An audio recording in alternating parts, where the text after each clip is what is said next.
Halo semua, kalian yang dari Sabang sampai Merauke, dari Miangas hingga Rote, bagaimana kabarnya? Sehat? Selamat datang di channel Gang Misbar. Film yang Gang Misbar akan ulas pada kesempatan ini adalah film yang berjudul Bus 657.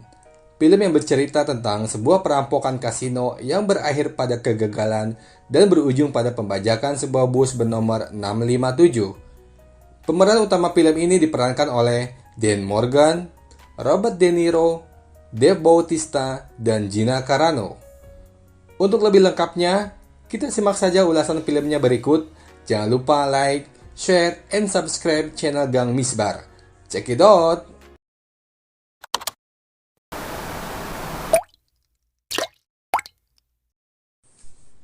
Scene diawali dengan seorang perempuan hamil tua yang sedang menunggu bus malam. Kemudian, terdapat 3 orang perampok bertopeng yang seperti dikejar oleh sesuatu. Salah satu perampok menembakkan senjatanya. Para perampok itu bermaksud membajak sebuah bus agar mereka bisa melarikan diri dari kejaran tersebut. Dan scene pun langsung flashback ke 1 minggu yang lalu. Dengan memperlihatkan seorang pria parubaya bernama Mr. Pop, seorang pengusaha kasino, dan pria berkulit hitam bernama Derek yang sedang menginterogasi 2 sepasang kekasih yang telah ketahuan mencuri uang dari kasino milik Mr. Pop sebesar $10.000. Setelah keduanya mengakui perbuatan mereka, Mr. Pop malah tetap memberikan pelajaran kepada mereka yang membuat mereka langsung pergi ke surga. Hal tersebut perlu dilakukan agar pencurian kecil tersebut tidak memicu pencurian-pencurian lainnya. Mr. Pop merupakan pemilik kasino yang bernama Swan Casino. Dia sudah menjalankan bisnisnya selama 30 tahun. Di film ini diceritakan bahwa Mr. Pop sebenarnya akan pensiun dari bisnis yang sedang dijalaninya itu dan berencana menyerahkan kepengurusannya kepada orang kepercayaannya, yaitu Derek. Mr. Pop juga memiliki pegawai kasino yang cukup senior bernama Luke Vaughn yang sedang mengalami permasalahan keuangan disebabkan anaknya sedang dirawat di rumah sakit karena memiliki penyakit yang harus segera dioperasi. Yang berarti Luke sangat membutuhkan biaya yang sangat besar agar anaknya bisa disembuhkan. Ditambah dengan hutang biaya rawat inap putrinya kepada rumah sakit. Permasalahan itu sangat membuat kondisi Luke terpuruk dan membuat tidak fokus dalam melaksanakan pekerjaannya.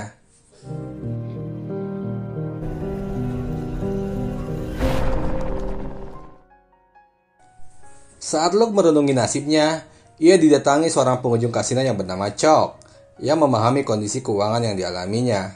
Dalam pembicaraannya, Chuck bermaksud mengajak Luke untuk merampok uang kasino milik Mr. Pop. Kebanyakan uang yang mengalir ke kasino Swan adalah uang yang berasal dari para pengusaha kotor dan pejabat korup, yang dengan sengaja mencuci uangnya melalui kasino. Jikapun uang mereka dicuri dari kasino, maka tidak akan pernah ada yang berani melaporkannya ke polisi. Karena hal tersebut dapat membongkar semua permainan money laundry para pengusaha dan pejabat kotor itu. Saat itu, tentu saja Luke menolak ajakan Chuck, sekalipun dia memang sedang membutuhkan uang yang sangat banyak. Saat Luke sedang libur dari tugasnya, Luke Vaughn memberanikan diri bertemu bosnya, yaitu Mr. Pop. Kedatangannya itu bermaksud meminjam uang kepada Mr. Pop untuk biaya operasi anaknya. Jumlah yang dipinjam sangat besar, yaitu $300.000. Pinjaman itu pun bahkan tidak akan bisa dilunasi oleh Luke dengan gajinya yang tidak seberapa. Mr. Pop pun tidak mau meminjamkan uangnya kepada Luke, sekalipun Luke adalah pegawainya yang sudah lama bekerja dengannya. Karena menurutnya, dia bukanlah kotak amal yang mudah mengeluarkan uang. Bisnis tetaplah bisnis. Mendapatkan jawaban yang tidak memuaskan dari Mr. Pop, Luke pun menjadi emosi dan memicu keributan dengan anak buahnya Mr. Pop. Atas kejadian itu, Luke pun dipecat sebagai pegawai kasino Swan. Berlandaskan rasa sakitnya kepada Mr. Pop, akhirnya Luke pun berubah pikiran. Luke pun bersedia menerima ajakan Chuck untuk merampok uang kasino Mr. Pop yang akan dilakukan keesokan malamnya. Singkat cerita, siang itu Chuck pun mengajak Luke bertemu dengan 2 orang temannya yang lain, yaitu Dante dan Mickey. Pada awalnya Luke tidak setuju jika rencana perampokan ini dilakukan oleh mereka berempat. Tapi dengan berbagai pertimbangan dan kesepakatan, akhirnya mereka berempat pun sepakat untuk segera melancarkan aksi perampokan itu. Dan dari sini akhirnya kita juga tahu bahwa Luke dulunya adalah mantan marinir Amerika Serikat yang sudah pensiun. Tepat pukul setengah 4 dini hari, Luke dan kawan-kawan melancarkan perampokannya. Pada awalnya, aksi mereka sangat lancar tanpa kendala.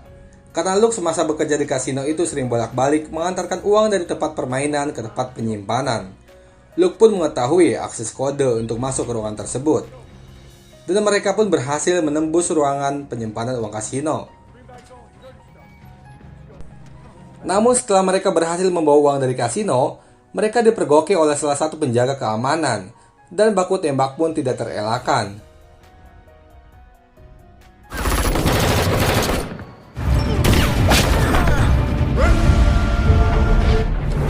Dante, salah satu dari mereka pun tertembak oleh Derek, orang kepercayaan Mr. Pop. Dengan tergopoh-gopoh, Dante pun tetap bisa dibawa keluar. Tapi saat mereka bertiga berhasil keluar dari gerbang kasino, Mikey, salah satu dari mereka yang ditugaskan untuk menunggu mobil pun malah pergi karena ketakutan. Mereka bertiga pun terpaksa terus berlari menghindari kejaran Derek dan anak buahnya. Scene pun kemudian menunjukkan kondisi seperti scene di awal film ini, di mana mereka bertiga membajak sebuah bus agar bisa melarikan diri. Aksi pelarian mereka menggunakan bus dengan nomor 657 diketahui oleh polisi patroli di sekitaran pelarian mereka, sehingga mereka mendapatkan pemblokiran jalan di jalur bus yang akan dilewati. Dengan kemampuan diplomasi yang dimiliki Luke semasa menjadi marinir, dia pun berhasil membujuk salah satu polisi yang sedang berpatroli tersebut, yang bernama Chris, agar mau membuka pemblokiran. Karena kejadian adanya perampok dalam bus bernomor 657 itu sudah diketahui oleh polisi setempat, pembajakan bus pun masih terus berlangsung sampai dengan paginya. Bahkan sampai disiarkan oleh salah satu saluran televisi. Perampok yang bernama Dante pun saat itu masih hidup, walaupun ia terkena tembakan di bagian perutnya sebelah kiri. Kondisinya terus semakin parah diakibatkan karena pendarahan. Untungnya, ada penumpang yang berprofesi sebagai dokter hewan. Luke kemudian meminta bantuan mereka agar mau menangani Dante. Chuck berencana membajak bus itu sampai dengan sebuah lapangan terbang di perbatasan Texas. Karena Chuck memiliki kenalan di sana, yang bisa membantu mereka melarikan diri menggunakan pesawat kecil. Dikarenakan bus yang mereka bajak tidak memiliki cukup bahan bakar yang dapat membawa mereka ke perbatasan Texas, Luke pun bernegosiasi untuk meminta bahan bakar di tengah perjalanan dan menukar dengan beberapa sandera yang ada di sana.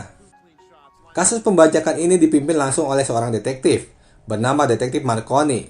Dia menugaskan Chris, polisi patroli wanita semalam, untuk mengantarkan bahan bakar yang diminta Luke dan kawan-kawan. Proses penukaran bahan bakar dengan beberapa sandera pun dilakukan di tengah jembatan. Pada momen ini, sebenarnya Luke dibidik sniper untuk dilumpuhkan. Tetapi situasi tidak memungkinkan karena Luke mengetahui sedang dibidik. Jumlah sandera yang dibebaskan Luke ternyata hanya 2 orang, yaitu perempuan hamil yang diperlihatkan pada awal scene tadi dan seorang anak kecil. Setelah selesai, bus pun kembali melaju ke tempat yang akan dituju. Kemudian scene memperlihatkan Mr. Pop yang sedang berbicara pada putrinya yang bernama Sydney. Mr. Pop mencoba membujuk putrinya agar mau mengambil alih bisnis ayahnya. Namun di sini diceritakan bahwa putrinya Mr. Pop sangat tidak menyukai bisnis ayahnya itu. Bahkan ia memilih untuk menjadi pegawai biasa dibandingkan mengurus bisnis ayahnya. Sydney baru mau kembali kepada ayahnya jika ayahnya mau meninggalkan semua bisnisnya. Di lain cerita, Derek berencana untuk menculik anaknya Luke agar dapat dilakukan pertukaran dengan uang yang telah dicuri Luke dan kawan-kawan. Tapi rencana tersebut ditolak oleh Mr. Pop. Dia meminta jangan sampai melibatkan keluarga Luke, apalagi anak kecil. Kondisi Dante pun semakin parah. Ia semakin kehabisan darah sehingga membutuhkan beberapa obat medis. Oleh karena hal itu, Chuck pun meminta kembali kepada Detektif Marconi untuk mengirimkan beberapa obat yang dibutuhkan. Namun kali ini detektif tidak menugaskan Chris langsung, melainkan dirinya sendirilah yang mengantarkannya. Di lain sisi, saat Chris sudah mengetahui bahwa uang yang dicuri tersebut diduga dari milik kasino Mr. Pop, dia berniat untuk mendatangi Mr. Pop. Namun, Detektif Marconi pun melarangnya untuk ke sana. Di sini Chris pun sedikit curiga kepada Detektif Marconi. Saat detektif Marconi sudah berada di bus untuk memberikan obat yang dibutuhkan Dante, langsung saja penumpang yang berprofesi sebagai dokter menyuntikkan obat kepada Dante. Namun tak disangka, obat yang disuntikan kepada Dante adalah suntikan yang dapat menyebabkan kematian. Dan saat itu juga Dante tewas. Saat ketegangan terjadi di dalam bus, Luke mendapatkan panggilan telepon dari Mr. Pop. Melalui telepon, Mr. Pop menawarkan kesepakatan kepada Luke. Tetapi Luke menolaknya, dikarenakan ia sudah tidak percaya kepada Mr. Pop. Dan dari sini diketahui bahwa detektif Marconi adalah cecunguknya Mr. Pop. Karena kesal Dante sudah mati, Chuck pun mencoba membunuh detektif Marconi. Tetapi ditahan oleh Luke. Jangan sampai dengan membunuh polisi malah memperburuk keadaan. Detektif Marconi pun dilemparkan ke dalam bus menggunakan kostum beruang salah satu penumpang. Saat situasi kurang terkendali, bus 657 berhasil diduduki oleh tim SWAT. Tetapi Luke terus berusaha mengendalikan laju bus agar tim SWAT dapat disingkirkan dari atap bus. Bus pun oleng dikarenakan salah satu bannya ditembak oleh polisi bermotor dan akhirnya menabrak pembatas jalan di sebuah jalan layang. Bus pun langsung dikepung oleh polisi. Media TV pun terus meliput melalui helikopter, sehingga detektif Marconi pun tidak mau gegabah dalam menjalankan aksi penangkapan selanjutnya. Di dalam bus, Luke pun berinisiatif menutupi jendela bus menggunakan cat yang ada di sana. Ini dilakukan agar para polisi tidak dapat melihat kondisi di dalam bus. Dengan situasi tersebut, emosi Chuck pun semakin tidak terkendali. Chuck menodongkan pistolnya kepada sopir tersebut dan mengancam akan menembaknya, dengan sengaja memperlihatkan situasi tersebut di sisi jendela agar dapat dilihat oleh semua polisi.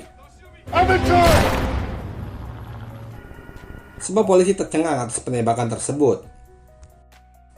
Scene berlanjut memperlihatkan situasi Luke di dalam bus setelah terjadinya penembakan itu. Ternyata yang ditembak itu bukanlah sopir bus 657, melainkan Chuck lah yang telah ditembak oleh Luke. Di sini pula terlihat Luke yang menelpon anaknya, sehingga semua penumpang mengetahui permasalahan yang sedang dihadapi Luke dengan keluarganya.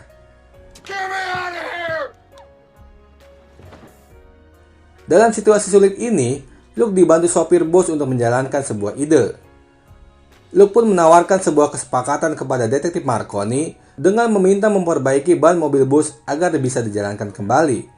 Dan Luke pun berjanji akan membebaskan semua sandera kecuali supir bus yang akan dibebaskan setelah Luke sampai pada tujuan yang direncanakan. Semua sandera pun dibebaskan.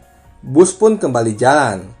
Saat dalam perjalanan, bus 657 diikuti oleh detektif Marconi dan diberhentikan paksa. Setelah diperiksa, ternyata Luke sudah tidak ada di dalam bus. Karena Luke sudah keluar bus bersamaan dengan para sandera tanpa diketahui oleh para polisi. Saat Luke berhasil menyusup keluar dari bus, Luke langsung menuju lapangan terbang yang telah dituju, dengan bermaksud untuk menaiki pesawat menuju rumah sakit tempat putrinya akan dioperasi. Namun saat di lapangan terbang, ia sudah ditunggu oleh Derek dan seketika itu juga Luke dapat dilumpuhkan. Luke pun dibawa kembali ke dalam bus 657 dan diborgol di sana. Terdapat Mr. Pop, Derek, dan detektif Marconi di dalam bus. Detektif Marconi langsung ditembak oleh Mr. Pop, sedangkan Luke disiram bensin oleh Derek. Saat Derek mengecek tas yang diduga berisi uang curian, ternyata uangnya sudah tidak ada di sana, melainkan kata Luke sudah dibawa ke rumah sakit di mana anaknya akan dioperasi. Jelas saja Mr. Pop dan Derek kesal. Derek akan membakar Luke dan mengancam akan membunuh putrinya juga. Saat Mr. Pop menodongkan pistol ke arah Luke, ia malah menembak Derek sampai tewas dan melepaskan Luke karena ia merasa bersalah pada diri sendiri dan sangat kagum melihat pengorbanan Luke terhadap putrinya. Di akhir scene, terdapat plot twist yang cukup menarik. Polisi Chris melihat seorang perempuan yang sebelumnya menjadi sandera dalam pembajakan bus sedang berada di kasir rumah sakit untuk membayar biaya operasi putrinya Luke. Dan dari sini diketahui ternyata perempuan hamil itu adalah adiknya Luke yang pura-pura sedang hamil, yang sengaja membantu Luke dengan menaiki bus dan menukar uang curian dengan boneka yang disembunyikan di dalam perut adiknya Luke. Polisi Chris pun menelpon Luke dan menginformasikan bahwa semua sandera memberikan keterangan yang sama, yakni menyatakan bahwa perampok di dalam bus 657 itu hanya berjumlah 2 orang, yaitu yang bernama Chuck dan Dante. Dan film pun selesai. Oke, brother and sister, itulah ulasan film dari Buzz 657. Sebagai seorang ayah, kita memang diwajibkan berkorban apapun untuk menjaga keluarga kita. Kisah dalam film ini cukup memberikan pesan moral, bahwa perjuangan Luke untuk kesembuhan anaknya itu sangat patut kita jadikan contoh. Namun, untuk urusan merampoknya, please jangan sobat tiru ya, kalau tidak ingin berakhir seperti Chuck. Terima kasih telah menonton channel Gang Misbar ya. Dukung selalu channel kami dengan like, share, and subscribe channel Gang Misbar. Sehat terus untuk saudara-saudaraku dari Sabang ke Merauke, dari Miangas hingga Rote. See you!